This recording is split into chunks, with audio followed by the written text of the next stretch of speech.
Sekarang saya masuk ke confluence factor yang terakhir. Jadi kalau yang pertama itu liquidity sweep, yang kedua liquidity manipulation. Ingat perbedaannya cuma kalau liquidity sweep itu kita untuk mengidentifikasi apakah supply demand zone kita itu sifatnya sweep zone atau enggak nih. Jadi dia terjadi sebelum supply atau demand terbentuk. Sementara kalau inducement atau liquidity manipulation itu terjadi ketika dalam perjalanan harga sebelum memitigasi supply atau demand zone kita. Nah, itu kita sebut sebagai inducement. Nah, sementara kalau untuk liquidity creation yang ketiga, kita mulai dari definisi dan apa yang bisa di-expect dari liquidity creation ya. Nah, sebagai reminder kembali, pergerakan harga akan senantiasa merupakan produk dari likuiditas. Harga akan bergerak dari fase keseimbangan ke ketidakseimbangan atau sebaliknya, yang juga mencakup proses pembentukan likuiditas atau pembentukan order untuk kemudian dilanjutkan dengan pengambilan likuiditas tersebut, atau dengan kata lain pemenuhan order, untuk memfasilitasi proses rebalancing harga dengan mitigasi SD zone yang terbentuk. Nah, makanya di sini harga akan senantiasa bergerak dari zona ke zona, supply ke demand, demand ke supply, dan siklus ini akan berulang dari waktu ke waktu. Nah, makanya di sini sangat penting kita pahami selain liquidity sweep dan liquidity manipulation tadi, kita juga dapat mempelajari tentang potensi pembentukan likuiditas baru atau yang kita sebut sebagai liquidity creation di dalam perjalanan harga ketika kembali atau mitigasi suatu supply demand zone yang dapat memberikan informasi tambahan atas kemungkinan arah pergerakan harga selanjutnya setelah proses mitigasi tersebut. Nah, jadi maksudnya gimana? Nah, ini teman-teman bisa baca nih di bawah. Liquidity ini seperti magnet ya. Harga akan senantiasa bergerak menuju area dengan likuiditas yang lebih banyak. Nah, jadi volatilitas dan pergerakan harga itu merupakan produk atau output dari ketersediaan likuiditas di pasar. Nah, jadi beberapa komponen yang sudah kita pelajari dalam hubungannya dengan supply demand, interaksi buyer dan seller. Nah, terlihat nanti harga akan menunjukkan adanya pergerakan yang seimbang atau balance. Yang kita lihat di pergerakan chart, harga terlihat dia agak ranging.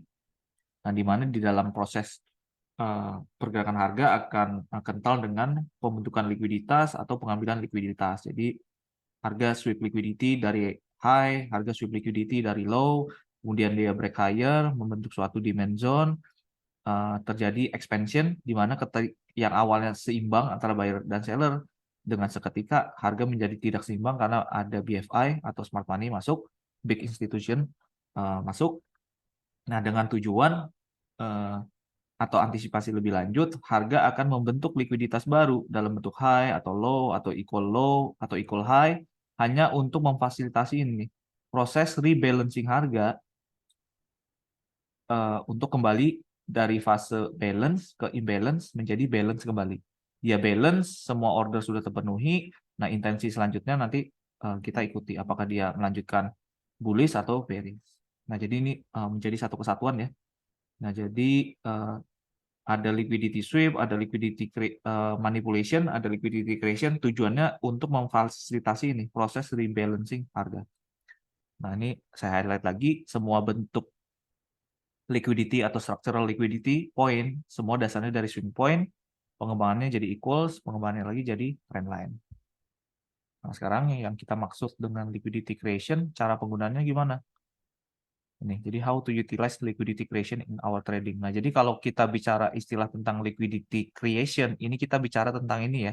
Dalam hal ini kita bicara tentang price delivery. Nah, jadi kalau teman-teman sering dengar kita forecast ada ada supply zone atau demand zone yang jadi area perhatian kita. Nah, sometimes saya di forecast kan sering bilang ini karena lihat perkembangan pasar seperti ini, kita lihat dulu gimana price delivery-nya ketika harga kembali ke zona. Nah, maksudnya ini saya pengen ada tambahan, kelihatan ada pembangunan atau pembentukan likuiditas baru nggak ketika harga kembali ke area perhatian kita.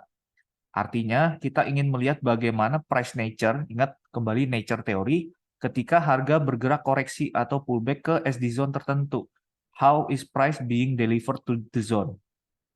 Nah, makanya kenapa di awal kita belajar nature teori ya. Nah, Perbedaannya nih, jika harga kembali atau bergerak dengan relatif lambat dan korektif, artinya banyak likuiditas baru telah dibentuk di sisi sebaliknya yang dapat menjadi target arah pergerakan harga selanjutnya setelah proses mitigasi SD zone terjadi. Karena ingat, liquidity itu seperti magnet untuk harga. Nah, karakteristik pergerakan pullback seperti inilah yang secara probabilitas akan lebih tinggi untuk keberhasilan harga bereaksi dari SD zone untuk kemudian melanjutkan momentum atau bias yang sudah ada sebelumnya. Saya selesaikan dulu ya, Pak, ini ya, narasinya nanti baru ke skema. Sebaliknya, jika harga kembali atau bergerak dengan relatif cepat dan impulsif, ingat kembali karakteristik impulsif atau korektif seperti apa, candle belang-belang atau candlenya satu warna, ukurannya seperti apa, cepat atau enggaknya, tajam atau enggaknya, pembelokan arah. Nah, walaupun ini tidak selalu ya, tapi di kebanyakan waktu ini dapat memberikan indikasi awal atas kemungkinan SD zone tertentu tidak akan direspek dengan baik. Nah, ini contoh yang paling clear nih kemarin Jumat nih kejadian. Kalau teman-teman lihat di EU M15 itu sekitaran jam berapa ya? Setelah berita tuh 19.30 ada demand zone baru di M15, impulsif banget, ternyata harga kembalinya tajam tuh. Nah, teman-teman bisa cek sendiri di chart EU-nya. Besok kita bahas juga, harga cuma reaksi kecil sebelum break lower. Nah, kenapa? Karena dia kembalinya dengan cepat atau impulsif. Dan di kondisi tertentu, ketika harga kembali dengan cepat atau relatif impulsif tadi, ini dapat memberikan peringatan atas kemungkinan harga untuk dibawa lebih tinggi atau lebih rendah tergantung biasnya ya. Hanya untuk proses mitigasi SD zone yang lebih tinggi atau lebih rendah dari SD zone sebelumnya.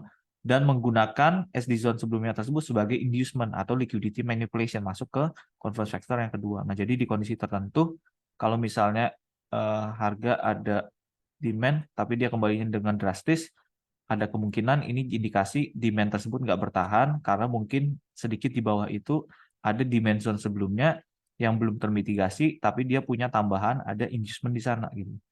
Nah, ini bisa jadi warning awal di kita, oh ini kemungkinan demand yang di atas nih kemungkinan harga untuk nge-respect kemungkinan besar nih kecil nih. Kenapa? Karena ada liquidity di bawahnya, ada unmitigated zone di bawahnya lagi, harga kembali ke dimension yang di atas ini dengan impulsif. Nah, ini jadi kita bisa atur strateginya gitu.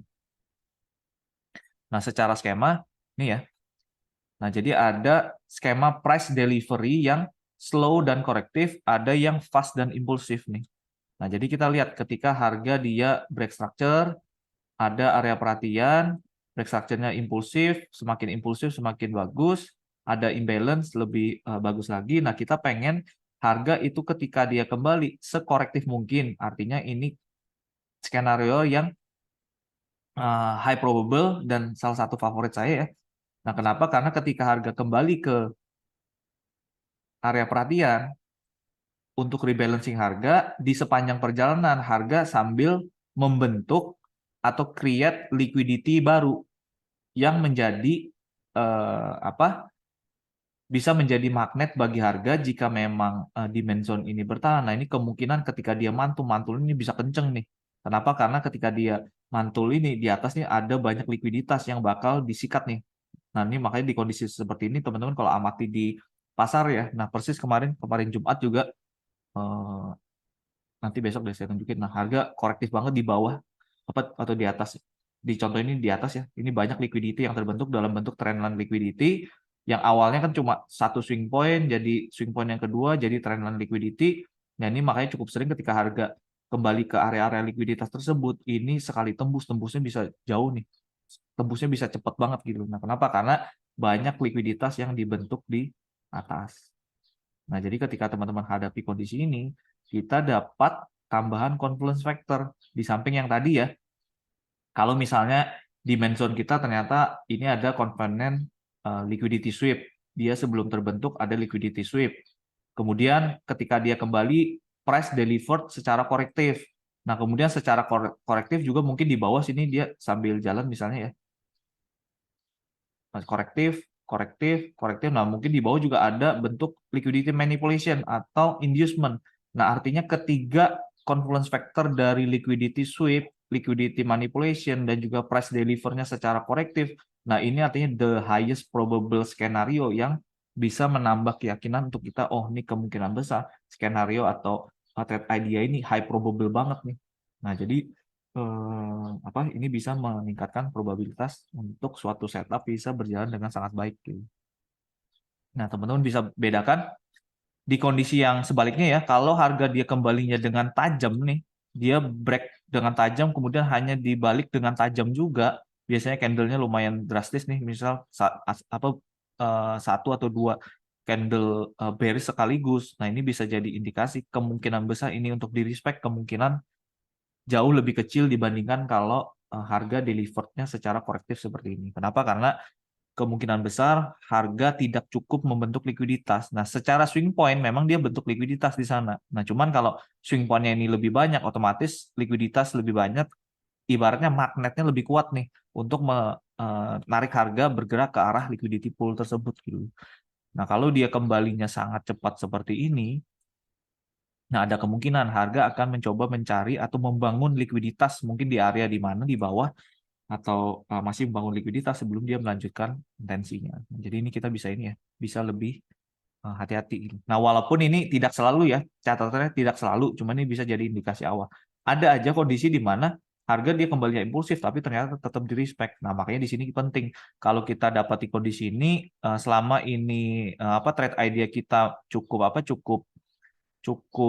high probable ya, karena kita tahu di main zone tersebut dia sudah sweep liquidity, walaupun dia kembalinya dengan cepat, tapi kita dapat konfirmasi di lower time frame ada bullish shift beserta permainan likuiditas kecil gitu. Nah, ini bisa aja kita ngambil posisi mungkin reaksinya nggak banyak, tapi kita udah dapat profit gitu. Di kondisi tertentu malah ini bisa berlanjut naik gitu. Nah, cuman kalau secara makanya nih kita nggak bisa isolasi secara individual ya. Nah, makanya kita lihat kalau misalnya dimensionnya ini sudah tahu di bawahnya ada inducement, terus harga juga kembalinya dengan impulsif, persis yang kemarin Jumat terjadi nih.